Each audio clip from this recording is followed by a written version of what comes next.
And thank you so much. Rockhart Leo, break it down, laughing and analysis. Us two here on the desk. Sometimes you just gotta go with what works. Welcome to the game number 1. First match of the day here, playoffs day number 2. FCAP versus Blacklist International. What we saw yesterday, man, very impressive from Blacklist. I think a lot of people, if you guys missed it, they performed out of their minds. Ingan, how are we feeling about the lineups here? You know, I gotta agree with the panel again. It's hard to execute what Blacklist is up to, especially when Super Marco, the bulletproof. We all know in terms of KDA, Super Marco's up to par when it comes to KDA with Haji, because he's bulletproof, but at the same time, he can dish out the damage. But Lord James going right after Flapteasy early on, forcing Blacklist to engage there. They want to go for an early kill, as Ogun trying to protect Flapteasy with a Revitalize, though they might bring him down. He has to flicker out, and Lord JM's aggression will pay off. They will get the first blood. Already, you know, hey, some people said, you know, oh, hold on, I think they're still engaging. Perks. Okay, they want to go for the counter attack. Here comes the Shadow Stampede for El Capitan Few, but it's not going to be enough, though, as Kyle TT has to walk away, and Lord JM playing out of his mind already. A double kill early on, make it 3, as MP the King picks up the kill. Man, this is a whole lot happening here under the 2-minute mark right now. I mean, we're talking about a good respective lead. Early game leading into that first objective in just a bit here. And with those kills, 2 being on Lord JM, that's great for the lane matchup. You know, this is an R-Lot pick. He just gets that level 4. He's got a nice lead against Flapteasy. So this makes things really, I guess, comfortable for Blacklist in the early portion of the game. We'll see if FCAP actually wants to respond to this and how they do that. But, you know, this team fighting, the skirmishes already happening are really favoring Blacklist here. And imagine the first turtle just spawned. Already 3 kills for Blacklist, 1.3k gold lead. A lot has happened. Yeah. So for sure, this game will be action-packed as 4 agents are securing here the turtle. Flapteasy and Ogun just trying to survey the scene, trying to disrupt Blacklist as they will secure an uncontested turtle. The other upside of this lineup from Blacklist International is just the fact that, you know, you have this Lo Yi here. Haji's running the Warcry emblem, and that's why also those early skirmishes, you know, when he was able to get the interactions off, like that extra damage does play a part, and it's hard to fight those early fights with a Lo Yi across from you. Now later on, once those diversion plays come in handy, you know, that's where you really kind of keep FCAP wondering, like, where are we going to come through from that diversion play? Yeah. It's tough to deal with. Look at that early damage already. Yeah, it's really going to boil down to the execution of our mid laners. Haji and Few, they have at least the most important ultimates for their respective teams. Few with the Netherrealm, Haji with the diversion. And we've seen, wait a minute, okay, they want to go for more Blacklist, forcing Ogun to cast that AOG. And going back to my point, remember the time when Haji and MP the King paired up the Lo Yi with the Hayabusa, and they were just going crazy with the macro? That's when Blacklist International's momentum started.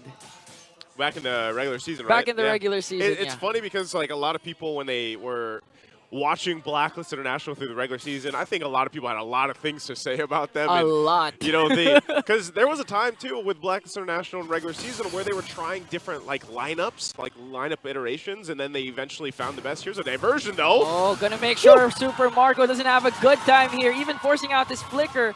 But in the end, we'll bring him down. So that was a way worth it trade for Blacklist, a diversion for the life of Super Marco.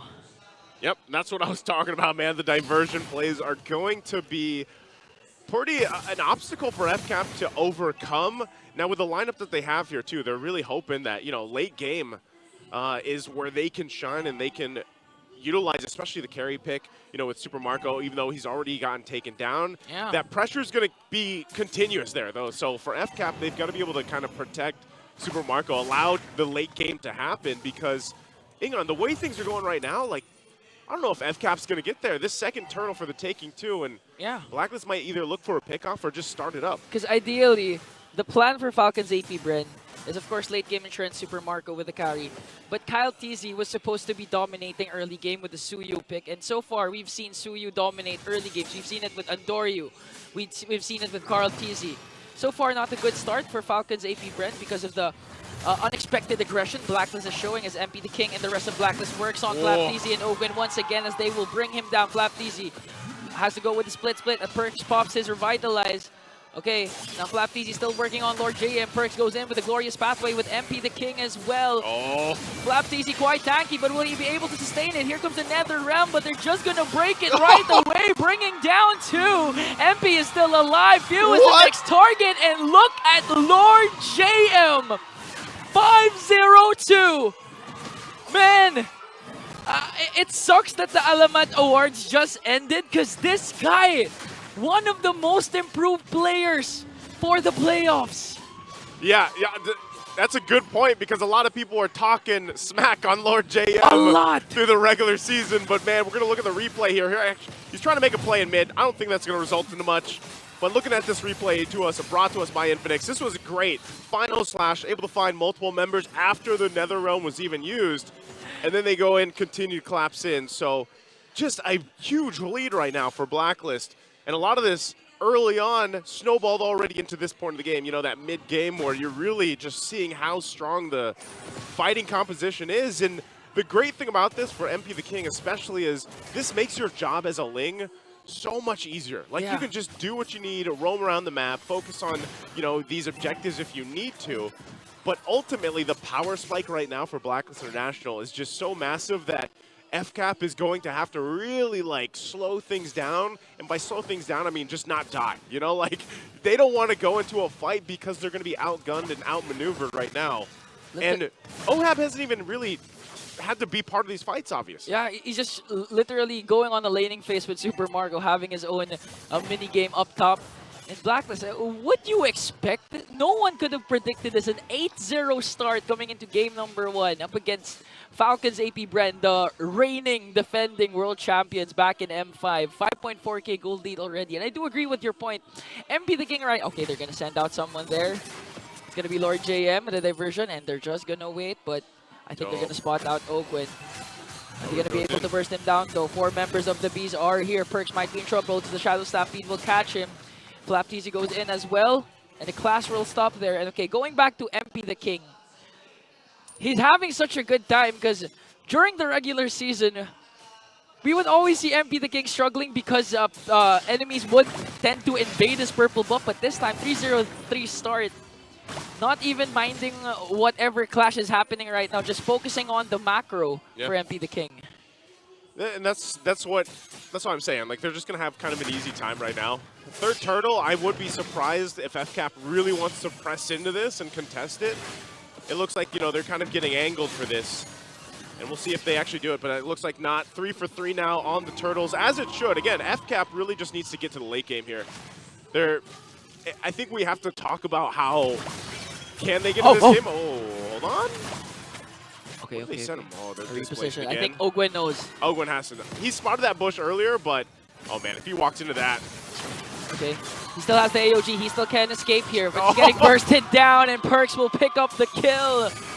A fast burst, a fast rotation, fast play for Blacklist, and MP the King works on Kyle TZ. He's going to get stunned though. Templars of Blade will be casted. He has to walk away because of the tower damage. Kyle TZ pops his 3rd skill. He's chasing after him. Super Marco as well, but MP the King will remain alive. Oh, wait. Hold on. Wait, go to the bottom lane, please. Can I see? Okay. He got out. MP the King got out. MP's fine. Blacklist goes and swings it forward, gets a turret up top. Tier 2 now down there. Just OHAB having the gold lane experience, pretty much doing what he wants to do. Farms up. He hasn't really even shown just yet, but look at this. He's already got the Feather of Heaven, Starlium Scythe locked in, working next on the 3rd item. Most likely Holy Crystal. He's got a little defense physically. Hold on, mid lane. Okay, we're going to watch for Lord JM. Okay, Final Slash goes in, as well as the Glorious Pathway. Nether Realm will be casted, but look at the damage coming in from Blacklist. They're going to bring down 2. They don't have minions, though, so they have to wait for it before they take down the mid lane turret. And Lord JM again, literally playing out of his mind. A 505 KDA. He's not part of just 1 kill all throughout Blacklist initiation. This is just nearly, for Blacklist in game 1, this is basically a perfect game for them. You know, there's been no like window for FCAP really to respond. Now you can see, I was just saying that he was going to pick up the Holy Crystal. He gets it at almost or under the 10-minute mark. You know, with OHAB getting those last 2 kills, this is a great moment for them to get this Lord and possibly get multiple base turrets down, because I just think if FCAP even tries to defend, with this lineup. They've got a Netherrealm, but it's going to be worked on so quickly because of the economic advantage and items and power that Blacklist has. So this is a free lord for them. FCAP will have to pull something through to get an amazing defense, but it's going to be so difficult. Kyle Teasy picking up a Skypiercer here too. Okay. Yeah, very, very interesting, right? They don't have any kills on the board. He picks up a Skypiercer, wants to just get one of the items that he can, but they're going to try to hold this down. Lord JM, as tanky as can be on this R-Lot, now picking up Radiant Armor. But he's been pumping out the damage too, and that final slash, especially when the Netherrealm is popped, has been a crutch for FCAP to deal with. So right now they try to hold down these turrets. They're going to have to wait for this Lord to march in. Diversion again, where they go. Oh, they're going to catch Kyle Teasy! Instantaneously bursts him down! The timing. Haji instincts ever since day number 1 has been phenomenal. We're going to forget what he did game 3 against Omega. Casting a skill with the Aurora onto that brush. That's why they found out where the diversion was. And eventually swept Omega, and now the Lord is marching in. Lord JM catches 3 as the Lord is still there. They're going to bring down 2. Next one, Flap. Ogwin manages to escape from the AOG, but they have to defend the push because 5 members of the agents are here with the Lord. Might be able to take game 1 as they bring down Marco. Kyle Teasy alone, and Blacklist will win game 1.